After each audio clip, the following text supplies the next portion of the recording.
میں گزارش کروں گا حافظ احمد عوان سے، جن کا تعلق شریعہ کالج اولڈ کیمپس سے ہے۔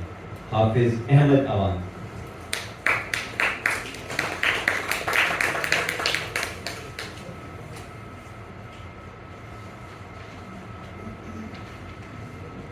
بسم اللہ الرحمن الرحیم۔ السلام علیکم ورحمۃ اللہ وبرکاتہ۔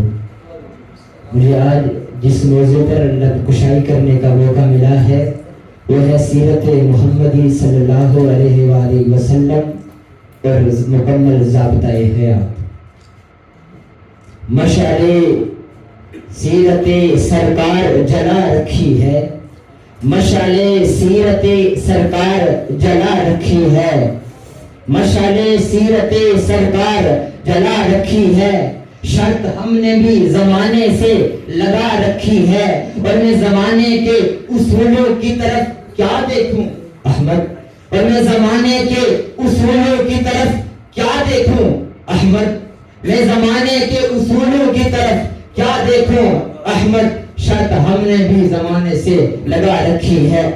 علی وقار، یہ آج سے 1500 سال پہلے کا واقعہ ہے کہ ہر طرف ظلم و جبر تھا، عرب تباہی کے دہانے پہ کھڑا تھا، عجم آتش کدوں کا مرکز بن چکا تھا، ہر طرف ظلم و بربریت تھی، عورت نشان شرمندگی سمجھی جاتی تھی، ہر طرف مصائب و علام تھے۔ اس وقت رحمت عالم جوش میں آئی اور ایک ایسی شخصیت بھیجی جس نے کائنات کی کایا ہی پلٹ دی۔ علی وقار، اس نے کائنات کی کایا ہی پلٹ دی۔ وہ بجلی کا کڑکا تھا یا صوت ہادی، وہ بجلی کا کڑکا تھا یا صوت ہادی، عرب کی زمین جس نے ساری ہرا دی۔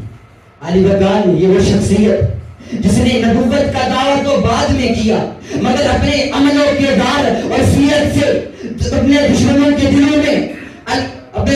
کے دلوں سے وہ صادق والامین کا لقب نکلوایا۔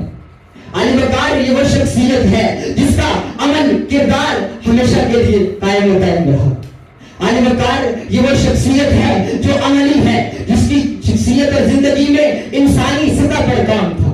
علی وقار، آج میں جو سیرت بیان کروں گا وہ معجزات سے ذرا ہٹ کر ہے۔ علی وقار، یہ وہ شخصیت تھی جس نے انسانی سطح پر ایسا کام کیا کہ دنیا کے شاہجہان دنگ رہ گئے۔ یہ وہ شخصیت تھی جس نے معجزات سے ہٹ کر ایسے کام کیا کہ زمانہ تھر تھر کانپنے لگا۔ یہ وہ شخصیت تھی کہ جس نے ظلم کے خلاف اس طرح سے آواز اٹھائی کہ سارا عرب میں اس طرح کا انقلاب قائم کیا کہ دنیا حیران رہ گئی۔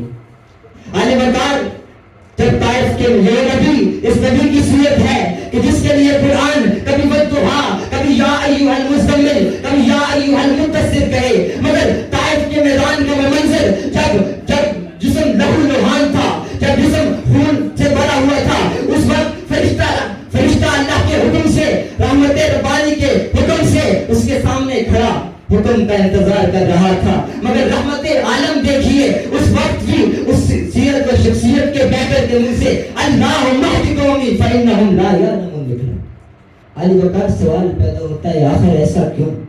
کیونکہ علی وقار اس سیرت نے عملی نمونہ بننا تھا، رحمت للعالمین کا تاج سجنا تھا۔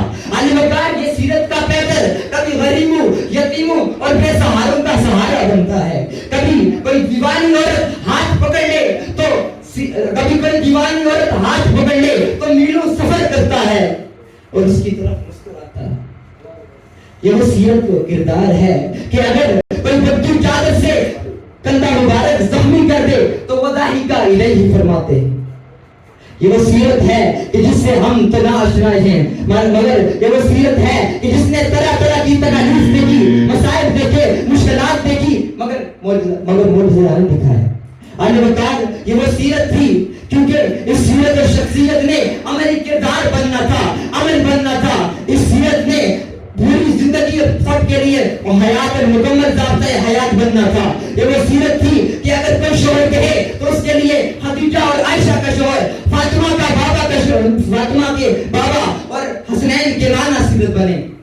علی وقار، مگر افسوس سب افسوس، آج ہم نے اس سیرت کو اقوام مغرب پر قیاس شروع کر دیا، ہم نے اس